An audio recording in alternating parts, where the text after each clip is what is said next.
ጋይስ ጆን ዳንኤል ከተፈታ በኋላ የፖስታቸው ቪዲዮዎች ላይ የሚገራርም ኮሜንት ተጽፎ አይቼ ነው ማለፍ አልቻልኩም። ለማንኛውም ቪዲዮን ያሳየቻችሁ። አይ ለነገሩ አጥፍቶታል ጋይስ፣ አመለጠኝ ለጥቂት። ስክሪንሻት ላረግ ስል እኮ ነው ቪዲዮን ፕራይቬት ያደረገ። አንዱ ግን አለ ምንድን ነው ያሉት? አርሰናል ግን እስካሁን ዋንጫ አልበላም። ልንገር ብዬ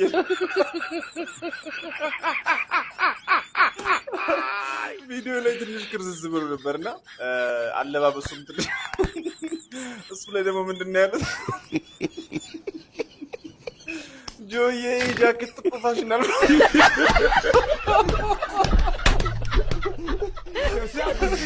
አንዱ ደግሞ ምን አለ? አይ ነው እንደ የለቀቁልን ረጁ እንዳኔ ልብቱልን አይ ነው እንደ የለቀቃችሁልን ወይ? አረ ወይኔ ተው ሰው አረ ተው እንጂ